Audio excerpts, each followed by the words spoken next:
अभी भेदभाव होता है, बहुत भेदभाव होता है। नीची जात की लड़कियों को मार दिया जाता है, रेप कर दिया जाता है, उस पर कोई भी सवाल नहीं करता।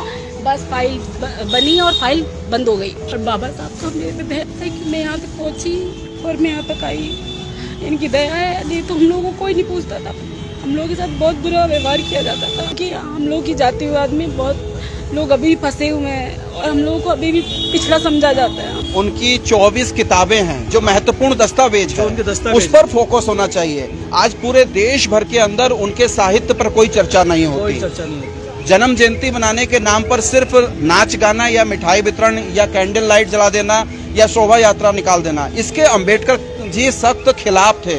लेकिन राजनीति का एक विद्रूप रूप है ये आज हमारे सामने कि लोग किसी भी मौके पर सड़क पर उतर जाते हैं, नेतागिरी होने लगती है, अलग अलग पार्टियों का प्रतिनिधित्व होने लगता है। अंबेडकर साहब ने कि देश जब तक समाजवादी रास्ते पर आगे नहीं जाएगा, मतलब समाजवाद की स्थापना नहीं होगी, तब तक दलितों का, मेहनतकश लोगों का कोई सम्मान इस देश में नहीं होगा। ये उनकी कोट की हुई बातें हैं। मंदिर जाने वाली लंबी कतारें जिस दिन पुस्तकालय की ओर जाने लगेंगी, उस दिन मेरे देश को महाशक्ति बनने से कोई नहीं रोक सकता।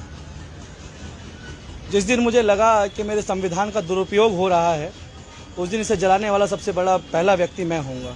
नमस्कार, अनसुनी आवाज में आपका स्वागत है। पूरे देश भर में अंबेडकर को अलग अलग तरीके से श्रद्धांजलि अर्पित की गई है।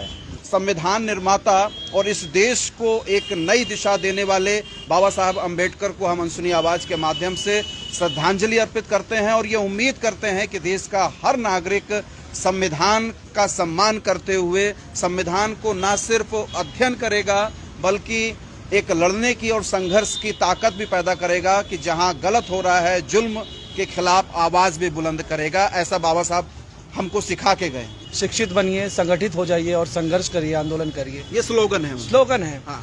आप कैसे देखते हैं इस चीज को आज के समय में, जब इस समय वर्तमान जो हालात हैं, एक समाज वर्ग के विशेष के बाबा साहब हो गए, जबकि महिलाओं के लिए, दलितों के लिए शिक्षित बनना, संगठन बनाना और संघर्ष करना, ये अंबेडकर साहब का स्लोगन था। शिक्षित होना माने किस दिशा का और किस लेवल पर किस तरीके से शिक्षित होना। हम ये नहीं कहेंगे कि देश की आजादी के बाद लोग शिक्षित नहीं हुए हैं, लेकिन जो हमारी दुर्गति हो रही है उसके जिम्मेदार लोग भी कहीं ना कहीं शिक्षित लोग हैं। क्योंकि आज जो नीति निर्मातक लोग हैं वो अशिक्षित लोग नहीं हैं, वो सारे के सारे शिक्षित लोग हैं। और जितनी प्रशासनिक व्यवस्थाओं में, शासन में, हर जगह जो लोग बैठे हुए हैं वो शिक्षित लोग हैं। बावजूद उसके इस देश के अंदर 40% लोग भूख से पीड़ित हैं, रोजगार नहीं है, गरीबी से पीड़ित हैं, अशिक्षा से पीड़ित हैं, चिकित्सा नहीं है, मकान नहीं है, स्वास्थ्य नहीं है, बुनियादी सुविधाएं 40% लोगों के पास नहीं है। और हम पढ़ाई लिखाई में आगे बढ़े हैं। संगठित होने का सवाल यह है तो किस बैनर के तले। अभी आपने देखा, हम रुद्रपुर शहर की बात करें तो कल 13 तारीख से लेकर आज तक कई प्रोग्राम हो रहे हैं और अलग अलग झंडे बैनर के साथ प्रोग्राम हो रहे हैं। कहीं अंबेडकर साहब को हिंदुत्व में लपेटने की कोशिश हो रही है, कहीं उनको नीले रंग में कैद करने की कोशिश हो रही है। कांग्रेसी अपने तरीके से उनको पूज रहे हैं, श्रद्धांजलि दे रहे हैं। आरएसएस या भाजपा की एक कोशिश ये है कि BR अंबेडकर साहब को कहीं ना कहीं हिंदुत्व के खांचे में फिट करने की भी कोशिश हो रही है।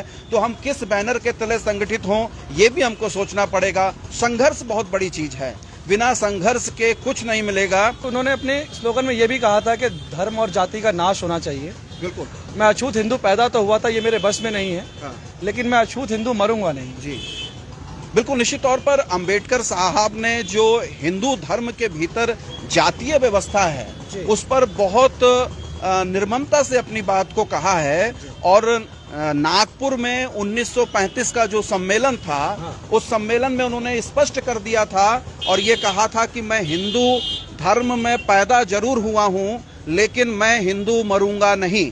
और अंततः उन्होंने देश की आजादी और देश के संविधान स्थापित होने के बाद अपने अंतिम समय में हिंदू धर्म छोड़कर बौद्ध धर्म अपना लिया था। और हिंदू धर्म के प्रति जो उनकी एक तरीके से नाराजगी थी, या वो ये जो कह रहे थे कि साहब हिंदुओं में दलितों का उत्थान नहीं हो सकता, क्योंकि जो जातीय व्यवस्था है वो ऐसा धर्म जो किसी को श्रेष्ठ और किसी को निचला बताए, किसी को भेदभाव की दृष्टि से देखे और किसी को बिल्कुल निकृष्ट साबित कर दे, ऐसे धर्म को वो स्वीकार करने को तैयार नहीं थे। लेकिन आज की जो कोशिश है, खासतौर पे भाजपा और आरएसएस की कोशिश ये है कि अंबेडकर को कहीं ना कहीं वो पुनः हिंदू आइकन बनाने की कोशिश कर रहे हैं। धर्म मनुष्य के लिए बना है, मनुष्य धर्म के लिए नहीं। हाँ। तो शायद निश्चित तौर पर जो अभी आपने कहा कि उन्होंने सारे धर्मों का अध्ययन किया, बखूबी किया, क्योंकि इतना बड़ा बैरिस्टर और आर्थिकी को जानने वाला और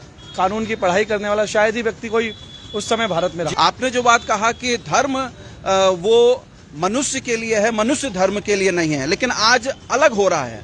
आज जिस तरीके से धर्म का इस्तेमाल सांप्रदायिकता फैलाने के लिए हो रहा है, जातियों में संघर्ष पैदा करने के लिए हो रहा है, क्षेत्र में टकराव पैदा करने के लिए हो रहा है, और जो बेमनस्यता की स्थिति आ गई है, एक नफरत की जो एक राजनीति देश के अंदर चल रही है, उस राजनीति पूरी तरीके से राजनीति जो है वो धर्म हावी हो गया है राजनीति पर। एक बात उन्होंने और कही थी शेखर, कि जिस दिन पार्टियों और राजनीति का हस्तक्षेप धार्मिक तौर पर बढ़ जाएगा, उस दिन हम पुनः गुलाम बन जाएंगे, हमारी आजादी छिन जाएगी। और ये हो रहा है। आज के परिप्रेक्ष्य में देखें तो अंबेडकर साहब की ये बात बहुत प्रासंगिक थी और है। उन्होंने कहा था कि धर्म का इस्तेमाल राजनीति में अगर बढ़ जाएगा तो हम पुनः गुलाम हो जाएंगे, और ये बहुत बड़ी बात कही थी। और आज जिस तरीके से जातीय संघर्ष हो रहे हैं, संप्रदाय के नाम पर संघर्ष हो रहे हैं, धर्म के नाम पर संघर्ष हो रहे हैं, हिंदू मुसलमान के नाम पर जो नफरत फैलाई जा रही है, उस नफरत के आधार पर हम कह सकते हैं कि कहीं ना कहीं हमारी आजादी को खतरा है। शिक्षा के लिए उन्होंने कहा है कि शिक्षा महिलाओं के लिए भी उतनी ही जरूरी है हमारे समाज में जितनी कि पुरुषों के लिए। एक तरीके से अगर बी.आर. अम्बेडकर साहब इस बात को नहीं कहते और इसके लिए संघर्ष नहीं करते तो हो सकता था कि महिलाएं शिक्षा में जिस तरीके से आज आगे बढ़ रही हैं वो पीछे ही कहीं रह जाते। और उन्होंने कहा कि शिक्षा वो शेरनी है जिसका दूध जो पिएगा वो दहाड़ेगा। दहाड़ने का सेंस यहाँ पर चिल्लाने से चीखने से नहीं है, बल्कि संघर्ष से है और अपने अधिकारों के प्रति सजग रहने से है। शायद इसी बात पे उन्होंने कहा था कि मंदिरों में प्रवेश की बजाय हमें शिक्षा और सामाजिक सुधार पर ध्यान देने की जरूरत है। बिल्कुल, उन्होंने कहा था कि आप मंदिरों में मत जाइए, काम चलेगा। दलितों का सीधे सीधे आह्वान करते हुए उन्होंने कहा था, पिछड़ों का, अल्पसंख्यकों का, सबके लिए कहा था, महिलाओं के लिए खासतौर पे कहा था कि आप मंदिर में नहीं जाएंगे, काम चलेगा। आप स्कूल में जाइए, लाइब्रेरी में जाइए, समाज में जाइए, वहाँ से सीखिए, वो आपके काम आएगा। समाज से हूँ। अच्छा। और मेरे मम्मी पापा ने मुझे पढ़ाया लिखाया और इस लायक काबिल बनाया, और बाबा साहब का मेरे पे दया है कि मैं यहाँ तक पहुँची और मैं यहाँ तक आई। इनकी दया है, नहीं तो हम लोगों को कोई नहीं पूछता था। हम लोगों के साथ बहुत बुरा व्यवहार किया जाता था। कहाँ से हैं आप? मैं दिल्ली से हूँ, पर मैं यहाँ रहती हूँ और मैंने यही पढ़ाई अपनी कंप्लीट की है। मेरे पापा ने मुझे यहाँ पढ़ाया लिखाया और इस लायक बनाया है कि मैं आप लोगों के बीच में रह के आप लोगों की सेवा कर सकूँ, हॉस्पिटल में रह सकूँ अच्छे से। देखिए, रोने का दिन नहीं है, ये ताकत उन्होंने दी है और इस ताकत को, इन आंसुओं को सहज कर अपनी हिम्मत बनानी है और आगे के लिए संघर्ष करना है। कि हम लोग की जातिवाद में बहुत लोग अभी भी फंसे हुए हैं और हम लोगों को अभी भी पिछड़ा समझा जाता है। हम लोग को वो नहीं दिया जाता है। हम लोग अभी भी, हम लोग जॉब के लिए परेशान रहते हैं, हम लोग हर चीज़ के लिए संघर्ष करते हैं, लेकिन उस तरीके से हम लोग को नहीं माना जाता है, अधिकार नहीं मिलता है। अभी भी पता है, पूछेंगे एसटी वाले, एससी वाले, जनरल देखेंगे तो उनको रख ले रहे हैं, लेकिन हम लोग को नहीं है कहीं भी। लेकिन उनका तो एक आरोप ये लगता रहता है कि नहीं, ये जो कहने को है कि हम एससी वालों को रखते हैं, कहीं कुछ भी नहीं मिलता है। एससी वालों को 1% नहीं मिलता है, हमें कहीं जॉब नहीं, ढंग से सरकारी नौकरी नहीं है, कुछ भी नहीं है। हम इतना संघर्ष कर, कोविड में 2 साल मैंने काम किया, लेकिन कोई भी फायदा नहीं है। और कोविड वाले बच्चों का, जिनमें भी बाकी जो जनरल वाले थे, अदर कैटेगरी वाले, तो उन सबका हो गया। जिन्होंने 6 महीने किया, मैंने 2 साल किया जॉब, मेरे को कोई किसी ने नहीं रखा। शिक्षा का अधिकार तो मिला ना आज के दिन। मैं खुश हूँ, मैं अपने पैरों पे खड़ी हूँ, मेरे को जहाँ भी है मैं कर रही हूँ, खुश हूँ।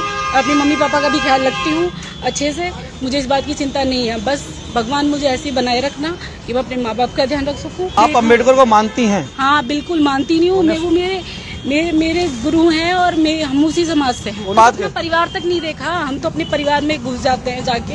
अच्छा, अम्बेडकर ने ये कहा था कि आप मुझको मूर्ति स्थापित करके मेरी पूजा मत करिए, मेरे विचारों को पढ़िए, हाँ, मेरी किताबों को पढ़िए और उन पर चलिए, उसी से समाज का भला होगा। लेकिन आज कहीं ना कहीं ये देख रहे होंगे कि हम लोग उनको पढ़ते तो नहीं, जो उनकी 24 किताबें हैं, दस्तावेज है, वो कहीं उपलब्ध नहीं होता। सिर्फ एक रस्म अदायगी नहीं कर रहे हैं हम लोग आज उनके जन्मदिन पर। सही बात है, अभी भेदभाव होता है, बहुत भेदभाव होता है। नीची जात की लड़कियों को मार दिया जाता है, रेप कर दिया जाता है, उस पर कोई भी सवाल नहीं करता।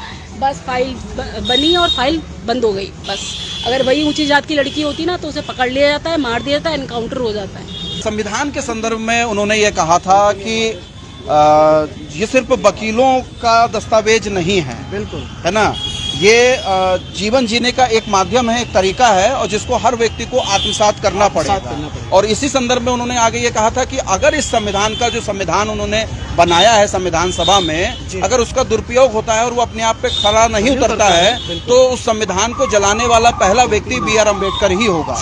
ये बात कही थी। उनकी 24 किताबें हैं जो महत्वपूर्ण दस्तावेज है, उस पर फोकस होना चाहिए। आज पूरे देश भर के अंदर उनके साहित्य पर कोई चर्चा नहीं होती। जन्म जयंती मनाने के नाम पर सिर्फ नाच गाना या मिठाई वितरण या कैंडल लाइट जला देना या शोभा यात्रा निकाल देना, इसके अंबेडकर जी सख्त खिलाफ थे।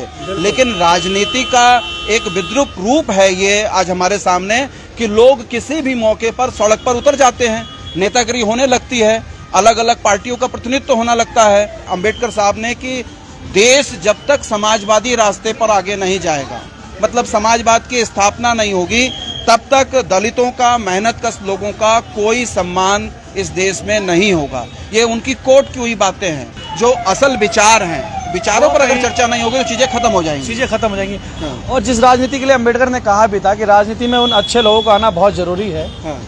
वरना आपके ऊपर गलत लोग शासन करने लगते हैं। बिल्कुल, उन्होंने कहा था कि हर व्यक्ति को राजनीतिक होना चाहिए। और ये हमारी सरकारों का बहुत बड़ा दुर्भाग्य है कि हम 75 साल की आजादी में भी लोगों को राजनीतिक नहीं बना पाए हैं। जब तक हम राजनीतिक नहीं बनेंगे तो दारू मुर्गा में बिकते रहेंगे, भाई भतीजावाद, क्षेत्रवाद, जातिवाद में बंटते रहेंगे, तो सही व्यक्ति का हम चुनाव नहीं कर पाएंगे। आज एक गरीब आदमी की हिम्मत ही नहीं है कि वो चुनाव लड़ सके, क्योंकि पार्षद और निगम के चुनाव में भी चुनाव लड़ने के लिए 1-1 करोड़ रुपए खर्च हो रहा है। सांसद और विधायकों का तो मामला ही छोड़ दीजिए। तो कहीं ना कहीं संविधान पर भी विचार करने की जरूरत है। एक महत्वपूर्ण बात जो शेखर उन्होंने कही थी कि जब तक वर्ग विहीन समाज, जातियां इस देश से खत्म नहीं होंगी, तब तक हिंदुस्तान का कल्याण नहीं होगा। जातियों में बटा हुआ हमारा समाज जो ऊपरी तौर पर तो ये कहता है संविधान से अधिकार जरूर मिल गया है कि हम सब बराबर हैं, लेकिन उन्होंने कहा था कि सैद्धांतिक बराबरी तब तक नहीं आ सकती जब तक सामाजिक बराबरी नहीं मिलेगी, जब तक आर्थिक बराबरी नहीं मिलेगी। तो सैद्धांतिक बराबरी तो हमको मिली है संविधान से, लेकिन सामाजिक बराबरी और आर्थिक बराबरी का अभी भी इंतजार है। तो अभिव्यक्ति पर पहरा है, आप बोल नहीं सकते, आप लिख नहीं सकते, आप कह नहीं सकते अपनी बात को, जो संविधान के मौलिक अधिकारों के तहत आपका अधिकार है। अपनी ही चुनी हुई सरकार में पंडित नेहरू के कानून मंत्री होते हुए सरकार का विरोध करना इस समय देशद्रोह है। जो संविधान हमको कहता है कि आप सरकार का ही नहीं, संविधान की भी आलोचना कर सकते हो, उसमें भी कमियां ढूंढ सकते हैं। और वो क्योंकि अम्बेडकर साहब ये बोलते थे कि ये संविधान जीवन जीने की एक पद्धति है, एक प्रक्रिया है, और प्रक्रियाएं और पद्धति बदलती रहती हैं। और हमने पिछले 75 सालों में कितने संशोधन किए हैं संविधान के भीतर, ये तभी ना किए हैं जी। तो आज भी हमें उसका ठीक मूल्यांकन करना और सोचना समझना, संविधान के बारे में, कानून के बारे में, न्यायपालिका के बारे में, विधायिका के बारे में, कार्यपालिका के बारे में, प्रधानमंत्री के बारे में, हर चीज के बारे में हमको सोचना समझना पड़ेगा। लेकिन दुर्भाग्य है कि आज आप किसी पर भी कोई बात करेंगे तो वो बात अंबेडकर के संविधान के खिलाफ हो जाती है व्यवहारिक तौर पर। धर्म का वर्चस्व राजनीति पर हावी होना वो बहुत खतरनाक होगा। और जिस दौर में हम लोग हैं इस समय, निश्चित तौर पर धर्म का इस्तेमाल, पाखंड का इस्तेमाल और आडंबरों का इस्तेमाल इस हिंदुस्तान की राजनीति में रच बस गया है, जो बहुत खतरनाक है, जो हमको सिर्फ हिंदू मुसलमान के नाम पर बांट सकता है, सांप्रदायिकता के नाम पर बांट सकता है, धर्म के नाम पर, क्षेत्रवाद के नाम पर नाम बांट सकता है। वो हमको पनपने नहीं देगा। पनपने के लिए हमको अपनी कौमी एकता की विरासत को जिंदा रखना पड़ेगा। अंबेडकर के जन्मदिन पर हम कम से कम इतना तय करें कि संविधान को पढ़ेंगे, संविधान की चीजों को जानेंगे, वो संविधान जो हमारे जीवन जीने का तरीका है। तो शेखर, अधिकारों की बात करना, अधिकारों के लिए संघर्ष करना तभी संभव है जब हम पढ़ेंगे, शिक्षित होंगे, संगठित होंगे और संघर्ष करेंगे। बहुत बहुत शुक्रिया, बहुत बहुत धन्यवाद शेखर। और अंत में ये कहते हुए आपसे विदा ले रहा हूँ कि अम्बेडकर को मानते हैं, लेकिन अम्बेडकर की मानिए भी, उनको जानिए, समझिए, पढ़िए। निश्चित रूप से हम तभी एक महाशक्ति बन पाएंगे। आप सब हमसे जुड़े इसके लिए बहुत बहुत शुक्रिया, धन्यवाद, नमस्कार।